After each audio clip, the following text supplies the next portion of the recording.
You are letting toxic people poison your life right now. You smile when they insult you. You make excuses when they manipulate you. You carry their venom on your back every single day because they're family, because we've been friends forever, because I don't want to seem heartless. And while you do that, the single most precious thing in the entire universe, your human life, is being drained drop by drop. In ancient India, beside the sacred Ganges, the Buddha told a story that will force you to stop pretending. A merchant named Mark walked alone through the jungle after a violent monsoon. The rain had turned the earth to mud and the air to steam. Trees lay shattered like broken bones. He was exhausted, soaked, but his heart was still soft. Too soft. That was his habit. That was his blindness. Then he saw her, a cobra, massive, black-scaled, coiled, half-dead beneath a fallen palm. One of her fangs was broken. Blood mixed with rain on her hood. She should have been terrifying, yet in that moment she looked helpless, pathetic, almost human. Mark's first instinct was to run. Every fiber of his body screamed danger. But the second instinct, the one he had never questioned, rose faster. I must help. He tore a strip from his own dhoti, wrapped it gently around her broken body, and lifted her into the basket he carried for spices and grain. The weight of her felt like a warning. He ignored it. Back in his modest clay house on the edge of the village, Mark lit a small fire and tended to the cobra as if she were a wounded traveler. He crushed herbs, mixed milk and honey, and fed her from his own hand. At night, he placed her basket beside his sleeping mat so she would stay warm. His wife watched from the corner, eyes wide with fear, but Mark waved her worry away. She was dying, he said. What kind of man leaves a creature to die in the mud? Days passed. The cobra grew stronger. Her scales began to gleam again. She no longer hissed when he approached. Instead, she watched him with unblinking eyes that seemed almost grateful. Mark felt proud. He told himself he had done something holy. He told himself he was different from the other merchants who only cared about profit. He told himself the cobra had changed. But small things started to appear. A sharp pain in his calf one morning. Nothing serious, he thought, just a scratch from the basket. A sudden headache after sharing his evening meal with her. His wife began to cough at night, yet Mark dismissed it. Coincidence, he muttered. The rain brought sickness to everyone. He had already begun to normalize the venom. The cobra never struck outright. She was smarter than that. She waited until Mark trusted her completely. Then she started to speak, not with words, but with presence. When he tried to leave for the market, she would coil across the doorway, forcing him to step over her. When customers came to buy his goods, she would rise silently behind him, hood half flared, making the buyers nervous and the prices lower.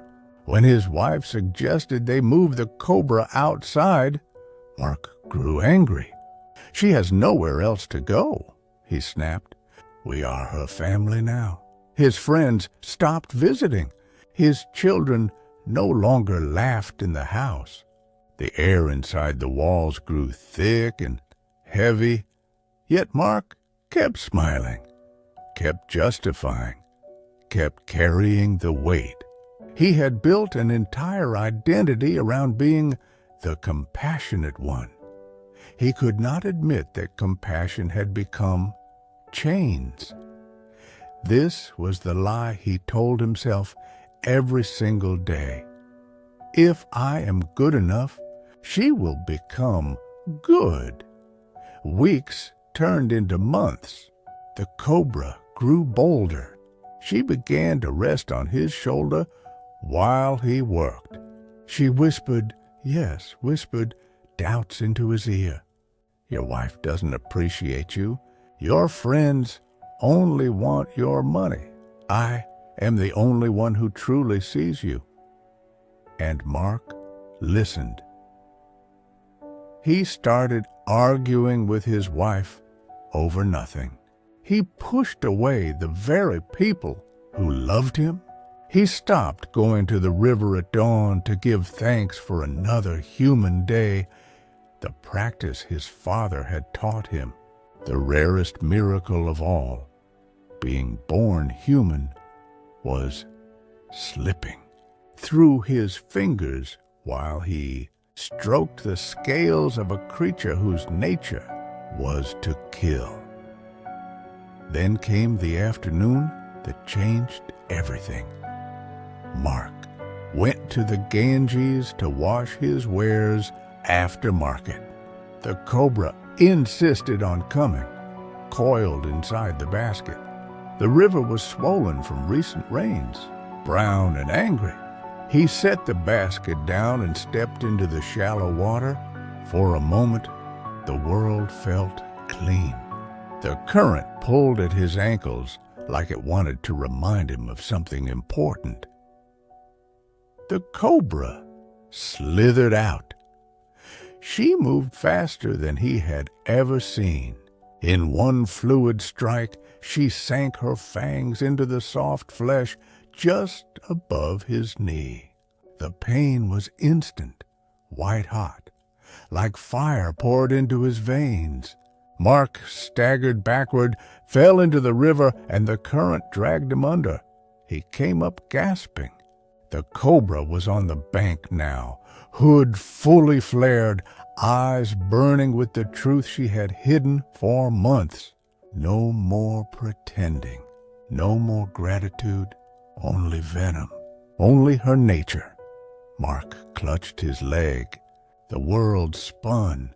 He screamed for help, but the villagers on the far bank only stared. They had seen this coming. They had tried to warn him.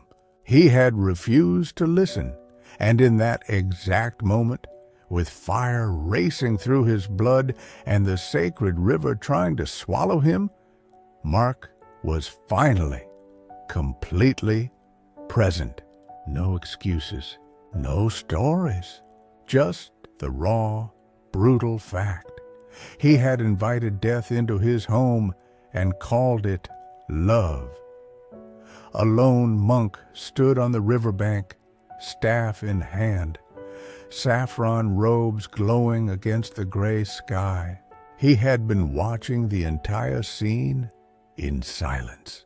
Now he stepped forward, calm as still water. "Mark," the monk said, voice cutting through the roar of the river.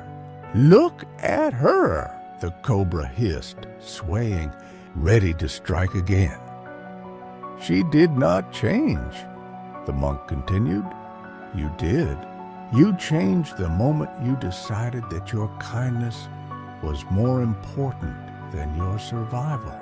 You told yourself the story that love could transform venom. But venom has only one nature. It does not become honey because you are nice." Mark's vision blurred. The monk knelt beside him and pressed a poultice of herbs against the bite with steady hands. "The Buddha taught us this truth in many forms," the monk said. "Some wear lion skins. Some tie cats to posts for 40 years. Some cling to vines between two tigers while mice chew their only lifeline. but the lesson is always the same. What you truly are will always speak louder than what you pretend. And what they truly are will always speak louder than what you wish them to be. He looked straight into Mark's eyes. You are not obligated to carry what destroys you. Gratitude for this human life, this impossible, once-in-1,000 lifetimes gift, demands that you stop. Stop feeding the cobra. Stop making excuses. Stop normalizing the bite. The mice are already chewing. The tigers are already waiting. The only question that matters is whether you will finally taste the strawberry of this exact moment, or keep pretending you have forever. The monk stood. The cobra lunged once more, but the monk simply stepped aside. The creature's strike met empty air. She had nothing left to take. Mark dragged himself to the bank. The venom burned, but for the first time in months, his mind was clear. He looked at the cobra, really looked, and saw her for what she had always been. Not evil, not redeemable, just a cobra. He did not kill her. He simply turned and walked away. And in that single act of release, something inside him woke up. The weight he had carried for so long lifted. The air tasted sweet again. The Ganges sang. The Buddha used this story to wake his monks from the same deadly sleep you are in right now. Titles cannot protect you. Family ties cannot protect you. Years of history cannot protect you. Only one thing can: the courage to look a toxic person in the eye and say, I see you, and I will no longer pretend you are something else. You already know who they are. The question is no longer whether they will change.